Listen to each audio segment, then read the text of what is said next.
Hello students, twelfth commerce business studies में आज हम डिस्कस करेंगे चैप्टर नंबर 7।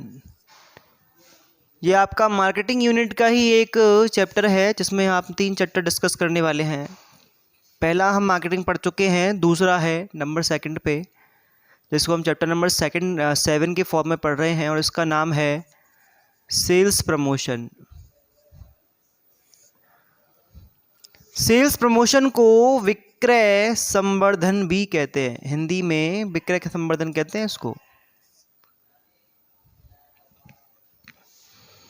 ऐसा एक वर्ड आप डिस्कस कर चुके हैं मार्केटिंग वाले चैप्टर में। मैंने आपको इस बारे में इंट्रोड्यूस किया था कि किसी भी ऑर्गेनाइजेशन के अंदर प्रोडक्ट के प्रमोशन के लिए, देखो मार्केटिंग में 4 आपके फंक्शन है, मेजर 4 स्कोप हैं। उनके अंदर आपकी सारी एक्टिविटीज़ शामिल होती हैं, जिनमें आपके प्लेस आता है, जिनमें आपका प्राइस आता है, जिनमें आपका प्रमोशन आता है और इसी के अंदर आपके ये सारी चीज़ें आती हैं। तो अभी जो आपका प्रमोशन है, वो प्रमोशन जो है उसके अंदर आपके ये आइटम है जिसमें हम बात कर रहे हैं सेल्स प्रमोशन के बारे में। प्रमोशनल एक्टिविटीज़ के अंदर आपके 4 काम इंक्लूड होते हैं। एक तो होता है एडवर्टाइजमेंट, एक होता है पर्सनल सेलिंग, एक होता है सेल्स प्रमोशन और एक होता है पब्लिसिटी। मैंने आपको पिछले लेक्चर्स में एडवर्टाइजमेंट एंड पब्लिसिटी के बारे में इंट्रोडक्शन दिया था। एडवर्टाइजमेंट का मीन होता है अपने प्रोडक्ट को आइडेंटिफाई करना, अपने प्रोडक्ट को आप क्या करवा रहे हो, लोगों से उसका इंट्रोडक्शन करवा रहे हो। इसके हिसाब से फिर आप उनको इन्फॉर्मेशंस दे रहे हो कि भाई हमारे प्रोडक्ट के अंदर ये बातें हैं जिससे वो अट्रैक्ट हों, उस प्रोडक्ट को परचेज करें। पर्सनल सेलिंग क्या है? Personal selling man to man communication होता है, जिसमें कोई सेल्समैन जो एक काउंटर पे है वो एक कस्टमर को अपने प्रोडक्ट के बारे में गाइडेंस देगा, समझाएगा, उसे वो प्रोडक्ट बेचने के लिए सारे एफर्ट्स करेगा। उस सारी की सारी प्रोसेस को हम पर्सनल सेलिंग के अंदर रखते हैं और हम जानते हैं इसका भी प्रोडक्ट के प्रमोशन में काफ़ी ज़्यादा वो होता है, इंपॉर्टेंस होता है। एक है हमारा सेल्स प्रमोशन। सेल्स प्रमोशन क्या है? Sales promotion is efforts to increase the sales. यानी कि अगर अपन बात करेंगे सेल्स प्रमोशन है क्या, तो सिंपल मीन में हम बात करेंगे कि सेल्स प्रमोशन का मतलब होता है वो सारे एफर्ट्स करना जिनसे आपकी सेल क्या होती हो, इंक्रीज़ होती हो, प्रमोट होती हो। तो यहाँ पे आप जानते हैं कि भाई आज के टाइम में जो आपका मेन फोकस है वो है कंज्यूमर, और कंज्यूमर फोकस है तो आप ये चीज़ ध्यान रखोगे कि आप हमेशा अपने कंज्यूमर को अपने प्रोडक्ट से हैप्पी रखो, उसको सेटिस्फाई रखो, और उसके लिए आप जो भी आप एफर्ट्स कर सकते हैं वो सब कर रहे हो। जैसा कि आप देख रहे हैं ग्लोबल एनवायरनमेंट के अंदर जो आपका सिस्टम है कंपटीशन का, वो काफ़ी ज़्यादा क्या हो चुका है, कड़क हो चुका है, टाइट हो चुका है। अब ऐसी कंडीशन में केवल एडवर्टाइजमेंट करने से बात बनने वाली नहीं है। आपको साथ में सेल्स प्रमोशन की स्कीम्स भी, टेक्निक्स भी क्या करनी पड़ेंगी, शामिल करनी पड़ेंगी। इन चारों में से सेल्स प्रमोशन एक सेपरेट एक्टिविटी है। हालांकि इस एक्टिविटी को करने से इन सभी में क्या मिलता है, फ़ायदा मिलता है। यानी कि अगर हम ये कहें कि इन दोनों का इफ़ेक्टिवनेस सेल्स प्रमोशन करने से और ज़्यादा बढ़ जाएगा, तो ये कोई गलत बात नहीं है, बिल्कुल सही माना जाएगा। अगर आप सेल्स प्रमोशन करते हो तो आपका पर्सनल सेलिंग और एडवर्टाइजमेंट अपने आप ही इफ़ेक्टिव माने जाएंगे या इफ़ेक्टिव हो जाएंगे।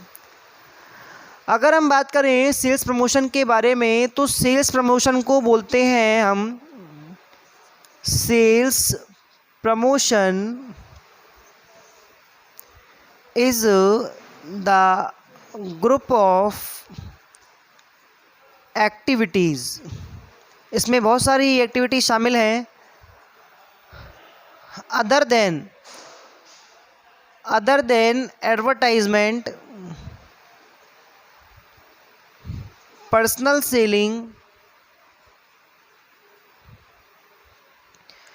And publicity. It stimulates consumers' purchasing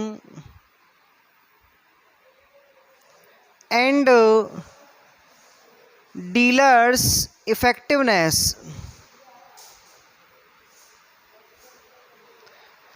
देखो ये एक सिंपल डेफिनेशन है जिससे आपको सेल्स प्रमोशन के बारे में काफ़ी अच्छा समझ में आएगा। मैं आपको पढ़ा रहा हूँ इसमें क्या कि sales promotion is the group of activities. इसमें क्या है, ये बहुत सारी क्रियाओं का एक समूह है और इसमें क्या चीज़ शामिल नहीं है, ध्यान रखना है। एडवर्टाइजमेंट शामिल नहीं है, पर्सनल सेलिंग शामिल नहीं है और पब्लिसिटी शामिल नहीं है। इन तीनों को हटाकर जो प्रमोशनल एक्टिविटीज़ बचेंगी उनको हम सेल्स प्रमोशन के अंदर इंक्लूड करेंगे। तो ध्यान रखना है आपको, सेल्स प्रमोशन के अंदर इन तीनों को शामिल नहीं किया जाता।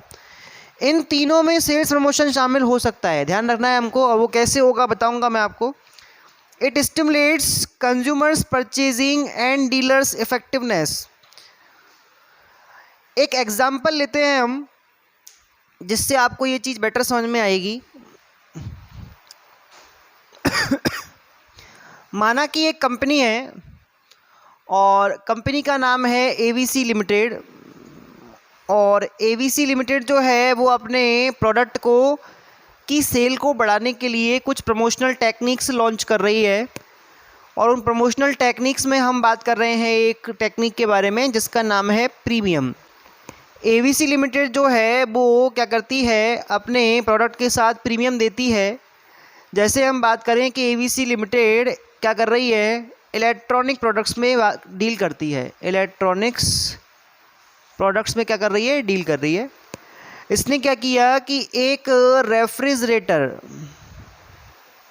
की परचेजिंग पर एक मिक्सर जूसर क्या किया है, फ्री दिया है। अब नॉर्मली आप देखते हैं कि जो कंपनीज़ रेफ्रिजरेटर सेल कर रही हैं वो कंपनीज़ क्या कर रही हैं, कोई ऑफ़र नहीं दे रही। सिंपली आप क्या करोगे, काउंटर पे जाओगे, शोरूम पे जाओगे, वहाँ पर एक रेफ्रिजरेटर परचेज़ करोगे और उसमें कोई आपके बेनिफिट अलग से कुछ है नहीं, तो आपको कुछ एक्स्ट्रा मोटिवेशन नहीं मिला, आप प्रोत्साहित नहीं हुए उस चीज़ को ख़रीदने के लिए। लेकिन अब ये कंपनी आपको क्या कर रही है, एक स्कीम दे रही है जिसमें आप रेफ्रिजरेटर अगर ख़रीदते हैं 200 लीटर का तो उस पर आपको क्या मिल रहा है, एक मिक्सर जूसर ग्राइंडर फ्री मिल रहा है। तो ये अगर अपन सेपरेट परचेज़ करें तो लगभग 2500 रुपये से लेके और 4000 रुपये के बीच में आएगा। तो ये आपको फ्री ऑफ कॉस्ट मिल रहा है। तो ये आपके लिए क्या हो गया, प्रीमियम हो गया। सेल्स प्रमोशन टेक्निक्स में इस टेक्निक को प्रीमियम के नाम से जाना जाता है। तो ये प्रीमियम जब आपको ऑफ़र किया जाएगा तो आप अपने आप ही क्या होंगे, मोटिवेट होंगे इस चीज़ को परचेज़ करने के लिए।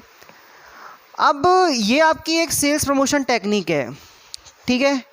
इस सेल्स प्रमोशन टेक्निक को अगर मान लो आप लोगों को इन्फॉर्म करने के लिए, आप लोगों को कम्युनिकेट करने के लिए एडवर्टाइजमेंट दिया जाए कि इस कंपनी ने इस स्कीम को क्या किया, प्लान किया, और प्लान करने के बाद न्यूज़ चैनल्स में, टीवी चैनल्स में और आपके जो पेपर्स वगैरह हैं इन सब में क्या किया, इस चीज़ को कम्युनिकेट किया, आपको बताया।